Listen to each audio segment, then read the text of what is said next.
The 49ers gave George Kittle a 5-year, $75 million contract extension. But should the San Francisco playmaker get drafted ahead of fellow tight end Travis Kelce? That's the conversation we're having with Sports Illustrated's fantasy analyst Ben Heisler and the editor of All 49ers, Grant Cohn. Grant, I'm going to go to you because this is breaking news with George Kittle. He's really the San Francisco's top playmaker in that passing game. Do you see that changing with the addition of Brandon Ayuk or Debo Samuel coming back from his foot injury? No, that's not going to change. George Kittle is the top target in the 49ers passing game. But the thing about the Niners is they're a run first team. His greatest asset to the 49ers is run blocking. And that's why he's the best tight end in reality. But in fantasy, you don't get points for run blocking. You get points for catching passes and scoring touchdowns. And Travis Kelce just gets more opportunities, scores more touchdowns. In fantasy, I would still take Kelce, but in real life, it's Kittle all the way. Ben, let me go over to you because this is actually going to be part of a Would You Rather series that we do every week here on SI.com/fantasy, where we kind of put together two players with similar ADPs, Kelce and Kittle, both the 1 and 2 tight ends interchangeably, but you're actually arguing that Kittle should be taken ahead of Kelce.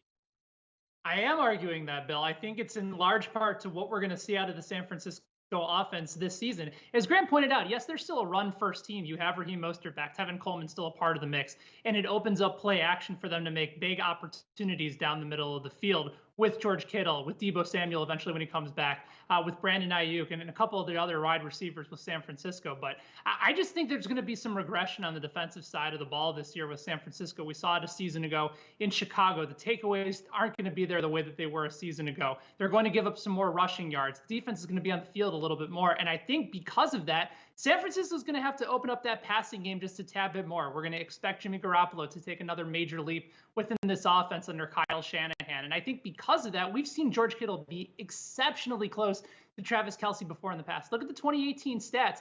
Kittle actually had more yards than Travis Kelce with substantially less receptions in a nearly similar stage of targets, but he wasn't getting a whole lot of opportunities within the passing game from the type of quarterback that Kansas City was seeing. I think now you're starting to see a rise of Jimmy Garoppolo within the fantasy standings, and I think the numbers for George Kittle are going to be benefited as a result of more opportunities down the field, more health likely from George Kittle heading into 2020. He's also a younger tight end than Travis Kelce, and at some point things are going to slow down. So yes, I think this is finally the opportunity where George Kittle takes that step just ahead of Travis Kelce. But again, you can make them 1 and 2 interchangeably.